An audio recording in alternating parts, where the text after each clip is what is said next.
What's good, YouTube, and welcome back to the channel. Today we have the long-awaited Sky Striker Malice intro video. So a lot of people have been wondering about this deck ever since the YCS, and today I thought that it was appropriate. It's been a week. We've had some regional results.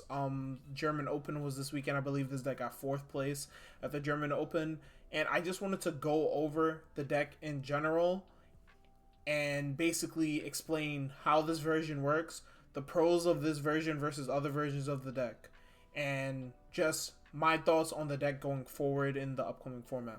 So just to go over briefly of the deck, I know you guys have probably seen the deck profile by now, so I'm not going to go over the whole deck, but basically the Striker engine. So the Striker engine consists of a small Striker package of 3 Engage, 1 Hornet Drone, and 1 Anchor, along with 1 Kagari. And the main point of this engine in this deck is to allow the deck in order to get easier access to its Link 3 monsters by skipping over your Link 2 bridge step, either through Splash Mage, Haggard Lizard, or Little Knight. And also, the Striker engine gives you outs to Detonator going second. So one of the issues with the Malice deck in general is its matchup into Rizal. Engine for engine, when Rizal goes first and is able to set up Detonator, Malice has a very hard time dealing with it.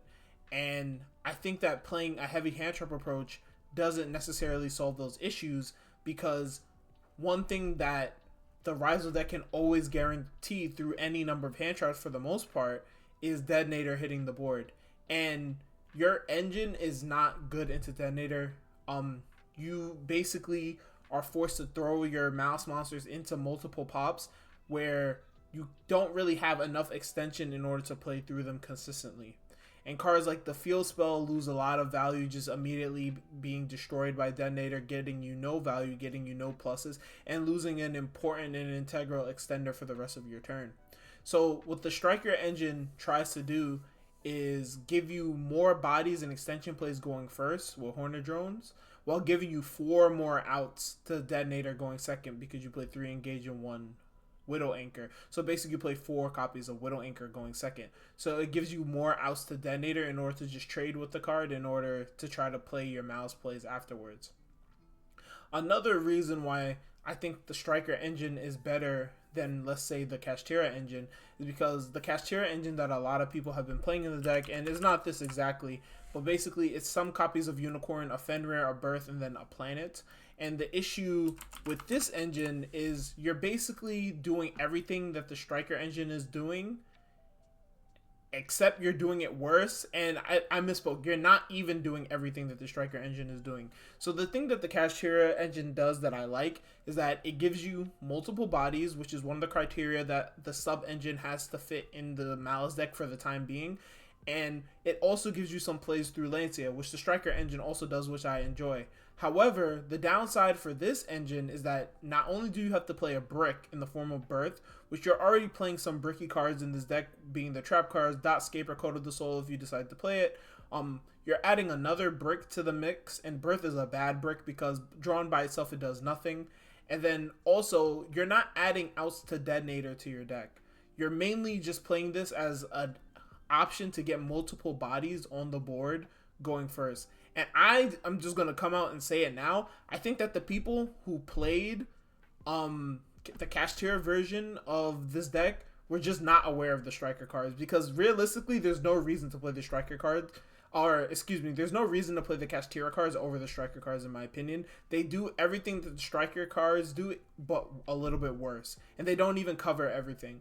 Another great thing about the Striker cards compared to the Kashtira cards is that the Striker cards give you an option to just immediately go into a Link 3 body, where the Kashtira cards pretty much always force you to go through a Link 2 bridge unless you specifically start with Dormouse. And what I mean by that is with the Striker engine, you go Striker into Drones, Drones into Kagari, Kagari back Drones, activate Drones again, and then you can normal summon any Malice, and that's an immediate Link 3. The Kashtira cards don't really give you that option. They still force you to go through your Link 2 bridge, be it Haggard Lizard or pretty much Haggard Lizard, because you're dealing with the Kashtira cards. And that's going to bring up another issue I have with them. in a moment. So it forces you to go through that Link 2 bridge, which opens you up to cards like Ghost Ogre, which I felt like were really powerful on a lot of the Link 2 bridge plays. I was finding myself in testing playing against the Ryzel deck and being able to get hit with Ghost Ogre in my deck that is supposed to be immune to Ghost Ogre, and that was very annoying to me. I'm like, why am I losing to Ghost Ogre in a lot of these spots? And it's like, oh, well, because my deck doesn't have enough extenders, unless I open a Bestial, I'm forced to go Dormouse into White Rabbit into Haggard Lizard, and that turns Haggard Lizard into a huge choke point, where if Haggard Lizard is removed, it kind of ends a lot of your plays. And the Striker cards and the Cashier cards help with that by giving you more bodies, but I think the Striker cards do a proper way, or do the most successful way of helping that by allowing you to bypass the Link 2 completely and just immediately go into the Link 3. The next thing that is a hidden factor with the Striker cards compared to the Kashtira cards is that the Striker cards technically give you access to Cyber's bodies, which is a big deal that you wouldn't think is a big deal. And what I mean by that is sometimes what you can do is you can go engage into drones into Kagari, and then Kagari add back drones. And some plays, and one play that you can do is if you don't want to go immediately into a Link 3 bridge, because sometimes you have Dormouse and you don't want to summon the token immediately because it opens you up to Nibiru unless you don't use the Dormouse effect, which doesn't make sense. But one thing you can do is you can add back, and I'll show an example combo. You can add back the drones to your hand, normal summon the Dormouse. If the Dormouse then gets stopped with, let's say, a Veil or an Imperm, you go into Haggard Lizard. Let me actually just show it. I think it would be better if I just showed it instead of just talking you guys through it, because I know some people are more visual learners than anything. So let's say, for instance, that we open up our God combo, which is Dormouse plus Engage. If we go Engage into drones, where is it? Engage into drones, drones into token, into Kagari, Kagari add back drones, and let's say we want to play around Nibiru because we're already at 2 summons, so we don't want to use the drones immediately.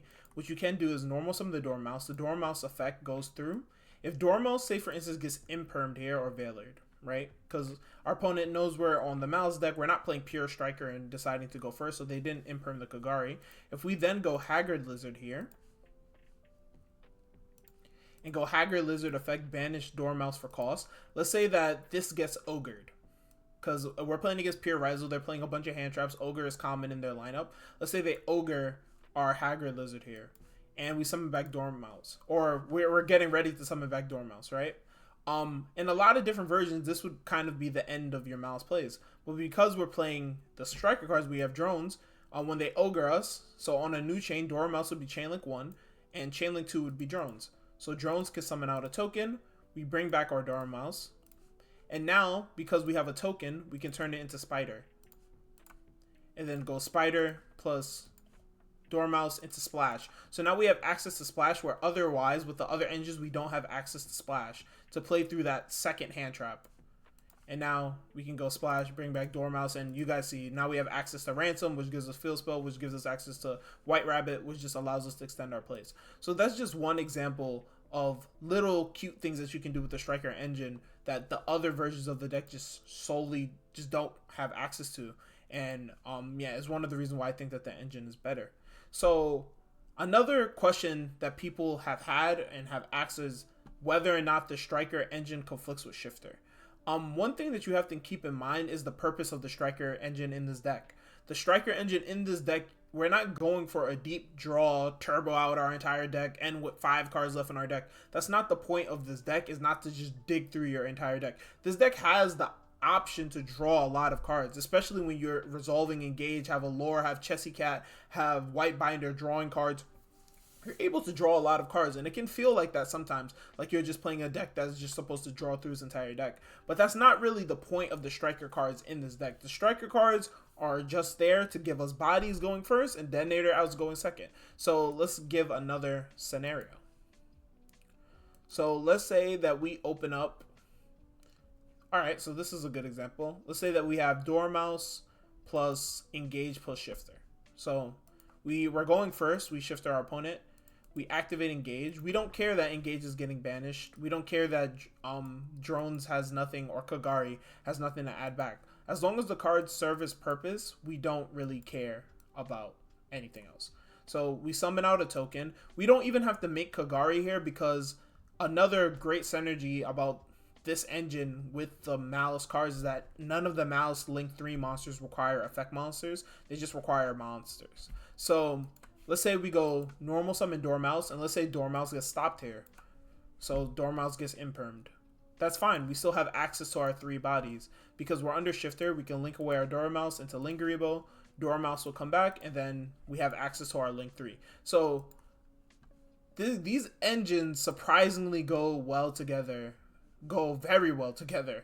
Very, very well together. You pretty much always, if you draw a striker card, have access to 3 monsters, which allows you to get to your Link 3, which would, in my opinion, once you get to the Link 3, then you're in a winning position in most situations. So the last thing that I kind of wanted to show off before we wrap it up here is just a basic 2-card combo for when you open up Dormouse plus Engage. This combo is on the Malice spreadsheet that me and Pack are selling. So if you guys want to pick it up, definitely look into picking it up. It has been updated post Anaheim with some of the striker combos. There are multiple striker Malice combos on the spreadsheet. And for you Ryzel enjoyers, we have added Fiendsmith Ryzel combos to the spreadsheet. So the spreadsheet is ever evolving as we get more information and more variants of these decks are discovered. But I digress. So for this combo, we have Dormouse plus Engage. So we start off by activating Engage in order to add us a copy of Hornet Drones. Hornet Drones will give us a token into Kagari. Kagari will add back drones. So again, we're not going to activate drones immediately because we want to play around Nibiru. So we normal summon our Dormouse. We go Dormouse effect, banishing White Rabbit. Pay 300. White Rabbit will summon itself back and we'll set our TB11 from the deck. Next, we'll link away all 3 into a copy of Red Ransom, and Red Ransom effect will grab us a copy of Underground from our deck turn. Now we'll activate our drones. Drones into token, into Spider, because we need an effect monster to go for SP. SP will banish our Ransom. Ransom will pay 900 to summon itself back and banish a copy of Chessy Cat from our deck. Then we will summon Chessy Cat. Now we're pretty much Nibiru proof, because if our opponent does Nibiru us here, we can chain our SP to banish itself plus Red Ransom in order to dodge the Nibiru, and then on the opponent's turn we'll have SP plus Ransom, and then when they do something we'll go SP effect, banish Ransom, banish one of their guys. Ransom will summon itself back, add us another fill spell while banishing White Rabbit, and then White Rabbit will summon itself setting 07, which gives us a double banish play at the very least through our Nibiru. So now because of that fact, we're allowed to use Chessy Cat's effect here early, banishing the Underground from our hand in order to draw 2 blanks. So I just add 2 allures to represent the 2 random draws. And if they don't nib us here, then we're going to link away our SP and our Chessy Cat for a copy of Whitebinder. And keep in mind, this is still playing around Nibiru because we've never flipped TB11. So even if they wait for us to link away the SP, we still have TB11 set. So if they nib us here, we just chain Whitebinder, and then we get our Whitebinder back and we get an even better board. So now we're going to banish our Dormouse, pay 300 to summon back our Dormouse. Then we're going to use Whitebinder's effect in order to set GWC 06. So now we don't care about Nibiru at all at this point. We have our setup. We have our Whitebinder plus GWC setup. So in my books, we have completely played around Nibiru and guaranteed disruption through Nibiru. Next thing, you'll activate TB11, banish our Whitebinder to summon a blank Malice from the deck, pay 900, summon back Whitebinder, draw another random card. Then we will link away our body into Link Decoder. Then Red Ransom plus Link Decoder will go into our Firewall Dragon. Link Decoder will summon itself back. Then we can go Link Decoder, Whitebinder, and our Dormouse into a copy of Terahertz. So off of our 2-card combo, we're ending on both Firewall Dragons plus a copy of GWC 06. So we have a double bounce potentially set up because we're going to Whitebinder, summon itself to one zone, banish Red Ransom, summoning to the other zone. So we have a double bounce, spell and trap negate, plus any other thing you want to send off of our Terahertz, plus basically a graveyard banish also, because you realistically only have to banish 1 card from your graveyard because Ransom will generate 2 bodies plus follow-up. So you can technically, against like the Fiendsmith deck, you can banish 2 cards from their graveyard. and we'll have the trap set up with White Rabbit. So a lot of disruptions off of a 2-card combo while playing around Nibiru the whole time. So yeah, this is just an introductory video to the Malice striker deck because a lot of people have been asking for it. If you guys like this type of content, definitely make sure to subscribe to the channel. We'll be doing more content in the future regarding Malice or anything in the future that I play competitively or just competitive Yu-Gi-Oh in general.